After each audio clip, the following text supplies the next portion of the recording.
Music track. Music track.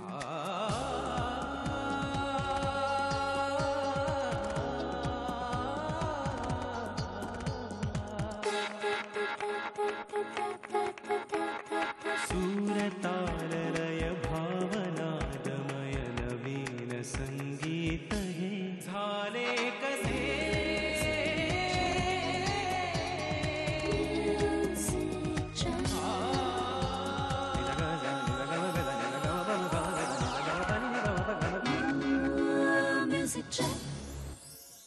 नमस्कार. Music track मध्ये मी मधुराणी आपल्या सगळ्यांचं मनापासून स्वागत करते. कलात्मकता ही मानवाला मिळालेली नैसर्गिक देणगी आहे. कुठल्याही कलेला अनेक पिढ्यांच्या चिंतनातून साधनेतून एक दर्जा प्राप्त होतो. त्याचे एक शास्त्र, एक विद्या निर्माण होते. आपल्याला जर कुठलीही कला जोपासायची असेल तर त्याचं शास्त्रशुद्ध शिक्षण असणं अत्यंत आवश्यक आहे. संगीताचंही अर्थात तसंच आहे. अनेक वर्ष संगीतात गुरुकुल पद्धती प्रचलित होती. म्हणजे अर्थातच शिष्यानी गुरुच्या गृही राहायचं, त्याची सेवा करायची आणि त्याच्याकडनं ही विद्या प्राप्त करायची. आजकाल हे चित्र फारसं पाहायला मिळत नाही. पण आज आपल्याकडे जे पाहुणे आले त्यांनी पंडित जितेंद्र अभिषेकी यांच्याकडून ही विद्या गुरुकुल पद्धतीतून शिकली. स्वागत करूया संगीतकार मकरंद हिंगणे यांचं.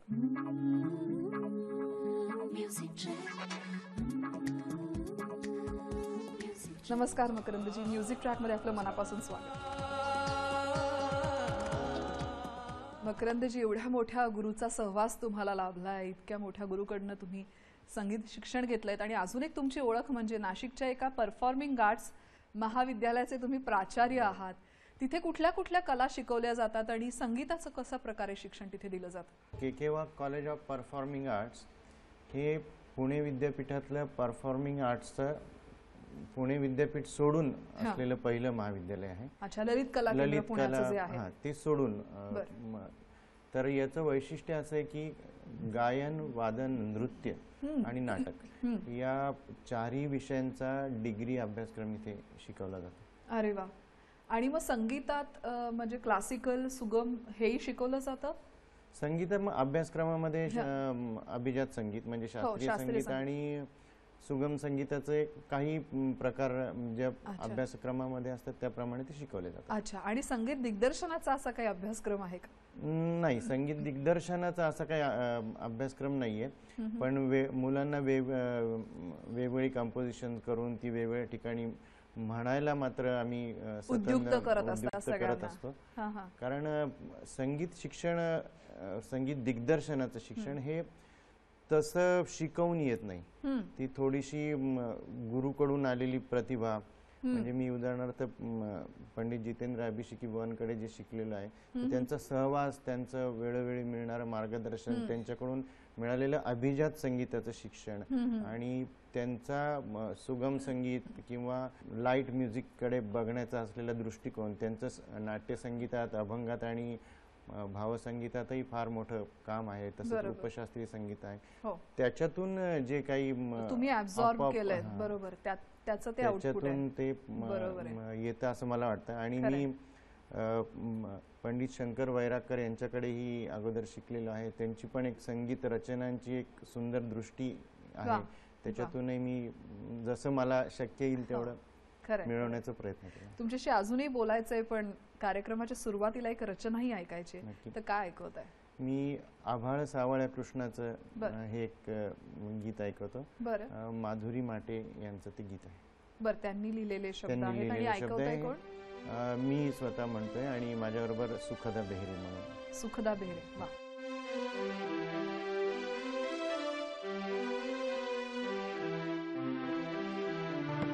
आभाळ सावळ्या कृष्णाचं, आभाळ प्रेमळ राधेचं. आभाळ सावळ्या कृष्णाचं, आभाळ प्रेमळ राधेचं. आभाळ तुझ्या नि माझ्या, आभाळ तुझ्या नि माझ्या स्वप्नील वेड्या डोळ्यांचं. आभाळ सावळ्या कृष्णाचं, आभाळ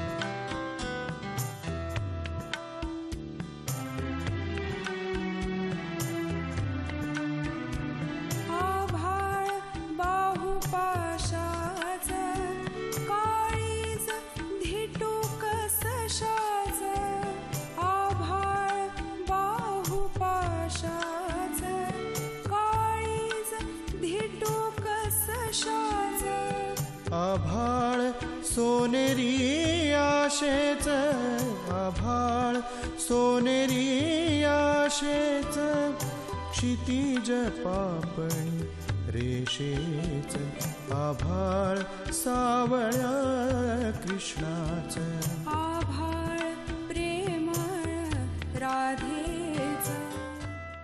क्या बात आहे मकरंदजी, फारच छान सुखदा, थँक्यू. मकरंदजी, तुम्ही एका ऑथेंटिक पद्धतीतून शास्त्रीय संगीताचं शिक्षण घेतलंय, गुरुकुल पद्धतीतून, आणि आता एका कॉलेजचे प्राचार्य आहात. म्हणजे कॉलेजमधून किंवा ह्या शिक्षण पद्धतीतून संगीताचं शिक्षण देणं हा गुरुकुल पद्धतीला पर्याय आहे का, असं वाटतं का तुम्हाला? खरं सांगू, अभिषेकी बुवांसारख्या अत्यंत प्रतिभाशाली गुरूंकडे शिकल्यानंतर मला असं वाटत नाही की हा पर्याय आहे. पण आत्ताचं सगळं धावपळीचं जग आणि विद्यार्थ्यांकडे असणारा वेळ हे सगळं लक्षात घेता आणि शिक्षणाची एक डिग्री हवी असते हल्ली सगळ्यांना, तर हा एक त्याला पर्याय असू शकतो, आहेच असं नाही. पण आपण त्या 3 वर्षाच्या 4 वर्षाच्या कोर्समधून मुलांना किती तयार करतो किंवा त्यांना किती वेळ देतो की तुम्ही रियाज करा, शिकवलेलं प्रॅक्टिस करा, याच्यातून ते विद्यार्थी घडतात. म्हणजे अगदीच नाही असं नाही, पण एक उत्तम पर्याय असू शकतो. उत्तम पर्याय असू पण गुरुकुल पद्धतीला, गुरुकुल पद्धत जर म्हटली तर त्याला पर्याय नाही, त्याला तोड नाही. गुरुकडे आपण 24 तास राहत असतो आणि गुरुच्या सानिध्यात त्यांचा सगळा अनुभव आणि म्हणजे डायरेक्ट शिकवत नसले तरी त्यांच्या काही अनुभवातून किंवा इतरांना शिकवण्यातून त्यांच्या बरोबर कार्यक्रमाला जाण्यातून राहण्यातून आपल्याला खूप शिकायला मिळते. अभिजात संगीताचा अभ्यास करता करता तुम्ही संगीत दिग्दर्शनाकडे कसे वळलात? खरं तर कवितांची मला खूप आवड होती आणि संगीत दिग्दर्शनाकडे वळालो पेक्षा लहानपणापासून आपण जे संगीताचे संस्कार घरी पण खूप ऐकलं जायचं आमच्या, आणि मग ते वेगवेगळे कंपोजिशन्स, त्याचा फील घेणं किंवा त्या शब्दांचे अर्थ, मग कविता, आणि असं करता करता छोटी छोटी लहान मुलांची गाणी काही कंपोज करायचो आणि नाटकासाठी बॅकग्राऊंड म्युझिक करायचो. एकांकिकांना केलेलं आहे किंवा एकांकिकांमध्ये काही गाणी असतील तर त्याला कंपोज करणं आणि मग जी आवडेल ती कविता कंपोज करत राहणे. मग ती रेकॉर्डेड हो नाही तर न हो, पण मग अशा याच्यातून ती हळूहळू आवड डेव्हलप झाली. आणि प्रत्यक्ष अभिषेकीजींसमोर ते कंपोज करत असताना मी अनेक वेळा बसलेलो आहे किंवा बसण्याचं मला भाग्य मिळालंय. तर ते सगळं चित्र आणि ते कशा पद्धतीने काम करतात, ते कवितेचा किती अभ्यास आहे त्यांचा, आणि आम्हाला कसे सांगतात की तुम्ही कसा अभ्यास करा कवितांचा, हे एक सगळं आतमध्ये कुठेतरी रुजत होतं. बरोबर. आता आम्हाला कुठलं कंपोजिशन ऐकवताय? मी कुसुमाग्रजांची एक कविता ऐकवतो. मंद चांदणाऱ्या तुझ्या स्मितातून. भुलावा नावाची कुसुमाग्रजांची एक खूप सुंदर कविता आहे. ती मिलिंद धटिंगण आपल्या समोर सादर करतात.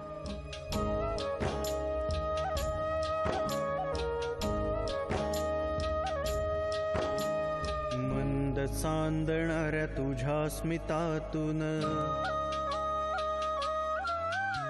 मंद चांदणाऱ्या तुझ्या स्मितातून, मंद चांदणाऱ्या तुझ्या स्मितातून, केतकीचे बन ओठा पाशी, केतकीचे बन ओठा पाशी, मंद चांदणाऱ्या तुझ्या स्मितातून, मंद चांदणाऱ्या तुझ्या स्मितातून.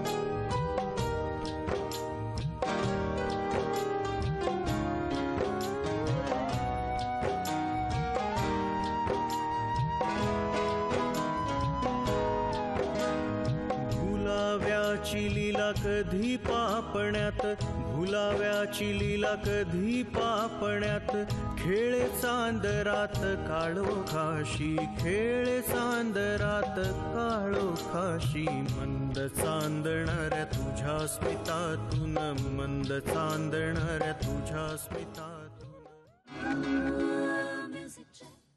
म्युझिक ट्रॅकमध्ये आपल्या सगळ्यांचं पुन्हा एकदा स्वागत. आपण गप्पा मारतोय संगीतकार मकरंद हिंगणे यांच्याशी. मकरंदजी, पंडित जितेंद्र अभिषेकींकडे तुम्ही शिकलाय, ते शास्त्रीय संगीतातलं एवढं मोठं नाव, पण त्यांचा मला खूप कुतूहल आहे की त्यांचा सुगम संगीताकडे किंवा भावसंगीताकडे बघायचा दृष्टिकोन काय होता? मुळात भावना प्रधानता हेच बुवांच्या गाण्याचं वैशिष्ट्य होतं. म्हणजे बुवा ख्याल गात असोत किंवा बुवांनी जेवढं नाट्यसंगीतावर प्रचंड मोठं काम केलेलं आहे त्याच्यात सुद्धा भावना प्रधानता ही बुवांनी ठेवलेली आहे. आणि मग भजन अभंग पण बुवांनी जे केले ते अत्यंत भावना पूर्ण रीतीने बुवांनी गायलेले आहेत.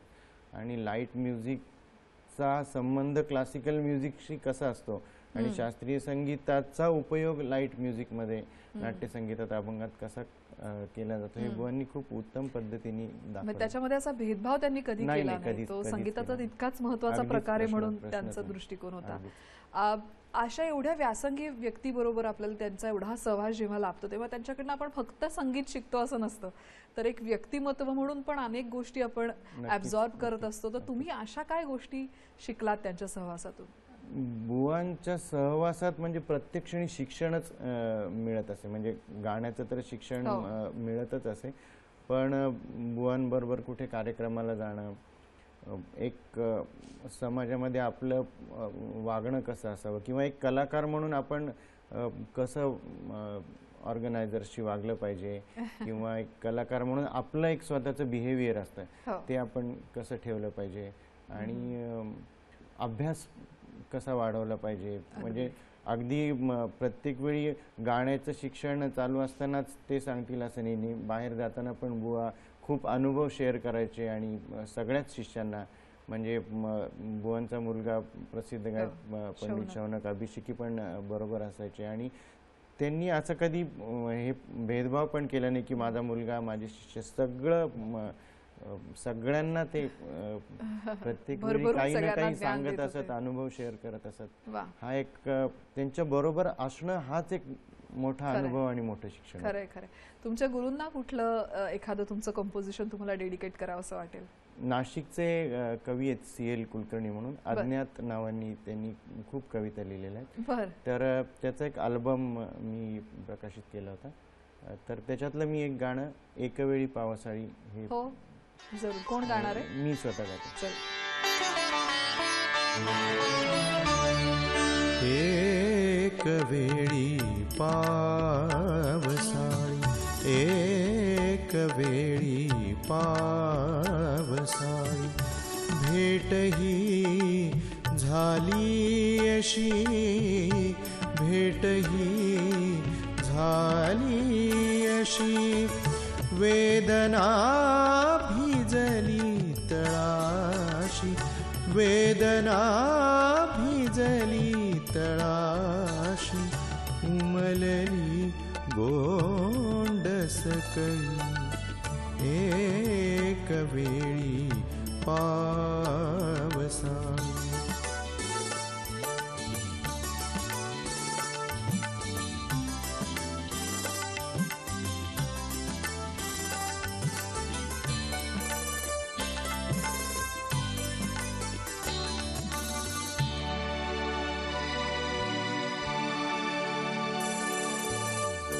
पंख मेघांचे जणू, पंख मेघांचे जणू, आकाश वेडी पाकळी, पंख मेघांचे जणू, आकाश वेडी पाकळी, पाय मातीचा भरारी, मात्र अवखळ मोकळी, पाय मातीचा भरारी, मात्र अवखळ मोकळी, एक वेळी पावसा.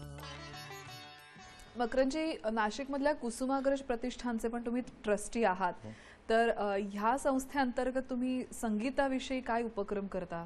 कुसुमाग्रज प्रतिष्ठानचा एक स्वतंत्र संगीत विभाग आहे. बरं. मुळात कुसुमाग्रजांना संगीताची खूपच आवड होती. म्हणजे बालगंधर्व, त्यानंतर कुमारजी भीमसेनजी आहेत आणि प्रत्यक्ष पंडित जितेंद्र अभिषेकी बुवांनी तर त्यांचं नाटकाचं संगीतच केलंय आणि ते अजरामर झालेलं आहे. आणि मग कुसुमाग्रजांच्या विचारांनी कुसुमाग्रज स्मारक आणि कुसुमाग्रज प्रतिष्ठान स्थापन झालेलं आहे. अरे वा. तर मग त्याच्यात एक संगीत विभाग, एक नाट्य विभाग, साहित्य वगैरे तर आहेतच. मग एक स्वतंत्र संगीत विभाग आहे आणि संगीत विभागामार्फत आम्ही वेगवेगळे नवीन नवीन कल्पना असलेले कार्यक्रम करत असतो. वेगवेगळे कलावंत येऊन तो सादर करतात. त्याच्यामागे एक उद्देश असा आहे की एक अभिरुचीपूर्ण कार्यक्रम लोकांना द्यावेत आणि रसिकांच्या अभिरुचीमध्ये प्रतिष्ठानला काय वाढ करता येईल किंवा अभिरुची कशी अजून निर्माण करता येईल किंवा दर्जेदार कार्यक्रम कसे ऐकवता येतील हा आमचा नेहमी प्रयत्न असतो. कुसुमाग्रज प्रतिष्ठानतर्फेच तुमचा एक अल्बमही रिलीज झालाय माझ्या मातीचे गायन. तर त्याविषयी थोडंसं सांगा ना. त्यात सगळ्याच कुसुमाग्रजांच्याच कविता आहेत का? हा, 2 वर्षापूर्वी कुसुमाग्रजांची जन्मशताब्दी होती. त्या निमित्ताने कुसुमाग्रजांच्या ज्या कविता कंपोज झालेल्या नाहीयेत आतापर्यंत अशा कवितांवर काही काम करावं असं खूप वर्षाचं मनात होतं आणि त्या जन्मशताब्दी निमित्ताने ते करायला मिळालं. आणि त्याचे कार्यक्रम संपूर्ण महाराष्ट्रात, महाराष्ट्राच्या बाहेर खूप ठिकाणी आम्ही केले. आणि मग ती गाणी तयार केलेलीच आहेत तर मग त्याची एक अल्बम करावा असं एक मनात आलं आणि तो एक आम्ही माझ्या मातीचे गायन नावाचा अल्बम केला. वा वा. मग त्यातलंच एखादं गाणं मला ऐकवा ना. हो, त्याच्यातलंच मी आता आपल्याला एक गीत ऐकवतो. सुखदा बेहरे ते आपल्यासमोर सांगतो.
म्युझिक ट्रॅकमध्ये आपल्या सगळ्यांचं पुन्हा एकदा स्वागत. आपण गप्पा मारतोय संगीतकार मकरंद हिंगडे यांच्याशी. मकरंदजी, तुम्ही एका परफॉर्मिंग आर्ट्सच्या कॉलेजचे प्राचार्य आहात. तर ही एवढी मोठी पोस्ट सांभाळताना असं नाही वाटत का की ही मॅनेजमेंटच्या गोष्टींमुळे तुमच्यातला एक क्रिएटिव्ह मनुष्याची काही घुसमट नाही का होत? थोडीशी होते, पण तसं मी आधी पण संगीताचं लेक्चरर म्हणून काम करत होतो. पण आता इथे आल्यानंतर लेक्चरर प्लस प्रिन्सिपलशिप किंवा प्राचार्यपद याच्यात ॲडमिनिस्ट्रेशनचा भाग जास्त येतो. पण मुळातच हे आपल्या आवडीचंच काम आहे की म्युझिक कॉलेजच आहे, दुसरं कुठलं असतं आणि ॲडमिनिस्ट्रेशन असतं तर जास्त त्रासदायक झालं असतं. पण आपल्या आवडीचंच काम आहे आणि ॲडमिनिस्ट्रेशनला वेळ देऊनही आपण आपलं रियाज करू शकतो. आता फ्युचर प्लॅन्स काय आहेत तुमचे? फ्युचर प्लॅन्स असे खूप काही नाही आहेत, पण चांगलं चांगलं काम करत राहायचं, चांगलं कॉम्पोजिशन्स करत राहायचे. गुरुजींनी एवढं शिकवून ठेवलंय, त्याचा रियाज करायचा, विद्यार्थ्यांना शिकवायचं. तुमच्या संगीताच्या वाटचालीसाठी मी तुम्हाला मनापासून शुभेच्छा देते आणि तुम्ही अनेक शिष्य, जसं तुम्हाला तुमच्या गुरूंनी शिकवलं तसं तुम्ही शिष्य घडवा अशी शुभेच्छा आहे तुम्हाला. आणि आता कार्यक्रमाच्या शेवटी काय ऐकवताय? मी कुसुमाग्रजांचंच एक गीत ऐकवतो. खरं तर अनेक वर्षापूर्वी मी ते कंपोज करून ठेवलं होतं, बर. पण ते या अल्बमच्या निमित्ताने आता मी रेकॉर्ड केलं. अरे वा, जरूर. कोण ऐकवतंय? मीच ऐकतो. जरूर.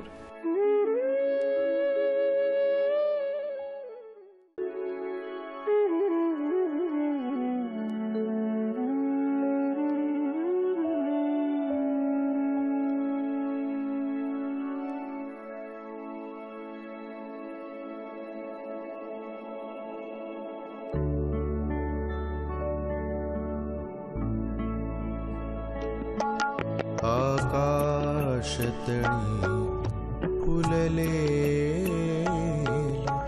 मातीतील एक कहाणी, क्षण मावळतीचा येता डोळ्यात कशाला पाणी, आकाशतळी फुलले.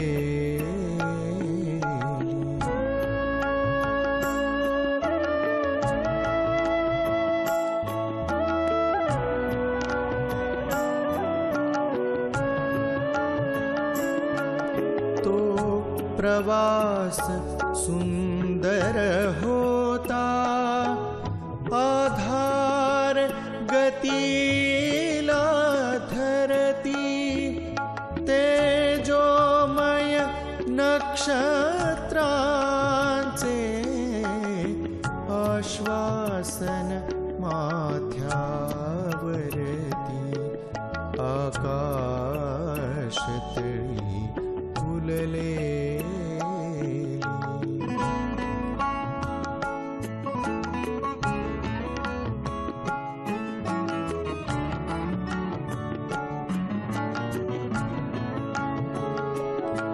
सुख आम्रासम मोहरले,